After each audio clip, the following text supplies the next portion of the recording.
Hello বন্ধুরা, তো তোমরা সবাই কেমন আছো? আশা করি সকলেই ভালো আছো। আমিও ভালো আছি। আমি সোমা, আমার আরো একটি ব্লগে তোমাদের স্বাগত জানাই। তো দেখো, আজকেও এর আগের দিন যে কই মাছগুলো এনেছিলাম তোমাদের সাথে শেয়ার করেছিলাম, তো তার থেকে আরো কিছু কই মাছ রয়ে গেছে। তো আজকে রান্না করলেই শেষ হয়ে যাবে। তো সেই জন্য সবকটা কই মাছ নিয়ে নিয়েছি। মানে প্রত্যেকদিন মেয়ের সঙ্গে ওই স্কুলে যেতে হয়, সকাল সকাল ঘুম থেকে উঠতে হয়, সেই কারণেই গলাটা একটু মানে সর্দির জন্য আর কি সমস্যা হচ্ছে। তো দেখতেই পাচ্ছ, খুব সকালবেলা ঘুম থেকে উঠেছি। তো প্রথমে মেয়েকে বললাম আমি রান্নাটা বসিয়ে দিই, তুই দেখ তো একটু মানে পারিস কিনা ট্রাই করার জন্য। তো ওই দেখে তো খুবই ভয় পাচ্ছিল। তারপর আমি বললাম এসব ছাড়, পরীক্ষা দিতে হবে, এসব করতে গেলে পরে আবার কোনো একটা কিছু সমস্যা হয়ে যাবে। এমনিতেই কই মাছের গায়ে মানে প্রচুর পরিমাণে কাটা থাকে। তো সেই কারণেই এই মাছগুলো কাটতেও যেন তো অনেকটা সময় লেগে যায়। আর এই সময় একটু মানে ভাবছিলাম যে জিওল মাছ খাওয়াবো, কিন্তু যা ঝামেলা এইসব মাছ কাটা রান্না বান্না করা। তো যাই হোক, আজকে এই ঝামেলাগুলো শেষ হবে, সেই কারণেই সবকটা মাছ নিয়ে নিয়েছি। নিয়ে আজকে একটু অন্যভাবে রান্না করলাম, আলু দিয়ে। অন্যান্য দিন মশলা দিয়ে করা হয়, তো আজকে আলু দিয়ে করব। ঝোলটা প্রায় হয়েই আসছে। তো এটা করব, আর কিছু মানে মসুর ডাল ভিজিয়েছি, মসুর ডালের বড়া করব। এই কোনো কিছু করে মানে খুব তাড়াতাড়ি করছি, তাড়াতাড়ি করে তারপর রেডি হয়ে আবার গাড়ি আসবে, চলে যেতে হবে।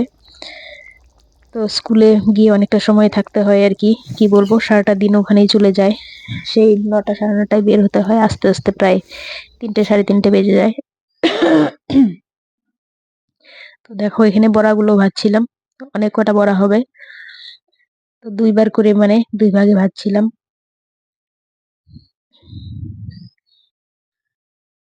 এইসব ঝামেলার কাজ, মানে কি বলবো, যা মানে যে কোনো একটা কিছু করে দিলেও আবার খেতে চায় না। ওর খাওয়া নিয়ে এমনিতেই খুব বায়না। তো এই দেখো, এটা আমি নিয়ে বসেছি বেগুন ভাজা আর ডালের বড়া। ও বেগুন ভাজা খায় না, ও ডালের বড়াটা নিয়েছে। তো এরপর দেখো, স্কুল থেকে এসে সন্ধ্যাবেলা বলছে যে এসব কিছু দিয়ে আর খাবে না, অনেকদিন হয়ে গেলো মোমো খাওয়া হচ্ছে না। আর ওকে বললাম বাজারে যেতে, বাজারেও যাবে না, বলছে তুমি গিয়ে নিয়ে আসো। তারপর বাজার গেলাম, গিয়ে মোমো, স্যুপ সবকিছুই নিয়ে এসেছি। এখন ও সন্ধ্যাবেলা এটা মানে খেয়ে নেবে। এরপর আবার ওর জন্য চিকেন আনা হয়েছে।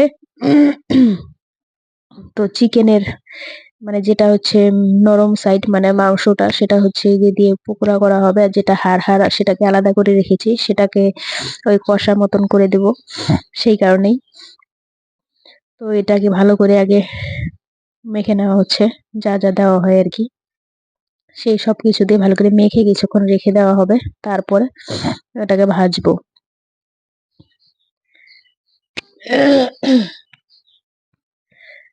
তোমাদের সঙ্গে মানে ভয়েস দিচ্ছি, এত অসুবিধা হচ্ছে, মানে কি বলবো, তোমরা বুঝতেই পারছো, বারবার কথা বলছি, তার মাঝখানে বারবার কথা বলতে খুবই সমস্যা হচ্ছে। যাই হোক, একটু মানিয়ে নিও। তো এই যে দেখতেই পাচ্ছ বড়াগুলো, মানে পকোড়াগুলো আর কি, খুব একটা ডুবো তেলে ভাজছি না, তার কারণ এমনিতেই বেশি তেল খাওয়া এই সময় ভালো না। এমনিতেই গ্যাস ফ্যাস হয়ে যাওয়ার সমস্যা আছে, তার উপরে বায়না করছে, সেই কারণেই আর কি তৈরি করা। তো চিকেনের মাংস এমনিতেও খুব একটা বেশি ভালো লাগে না, সেই কারণে পকোড়াটা করলে, আমি যদিও খাই না,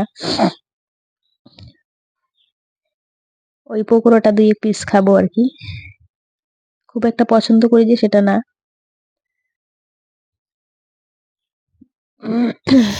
তো সবকটা কমপ্লিট হয়ে গেছে। এই যে দেখতেই পাচ্ছ কত সুন্দর দেখা যাচ্ছে। তার সঙ্গে একটু সস নিয়ে নেওয়া হয়েছে, সস দিয়ে খাওয়া হবে। আর এদিকে যে হাড় হাড় টাইপের ছিল, সেগুলো একটু কষা করব, খুবই কম মশলা দিয়ে করব। এখন আর আগের মতো অত বেশি মশলা দিয়ে করব না, ঝাল খুব কম দিয়ে। পরীক্ষার কটা দিন চলে গেলে তারপর আবার মানে বেশি করে মশলা টশলা খাওয়াবো। এখন যতটা সিম্পল করা যায় সেইভাবেই খাওয়ানোর চেষ্টা করছি। সবকিছুই পেঁয়াজ মশলা সবকিছুই কম দেওয়া হয়েছে, একদম হালকার মধ্যে করা হচ্ছে। তো দেখো, চিকেনও প্রায় কমপ্লিট। এখন ওকে খাওয়া তো দেওয়া হয়ে গেছে, এখন আমি নিজে নিয়ে বসেছি। তো এখন খেতে থাকি। তো যাই হোক, ভিডিওটা আজকে একদমই ছোট। এরপর দেখা হচ্ছে নতুন কোনো ভিডিওতে। ভালো লাগলে একটা লাইক করে দেবেন।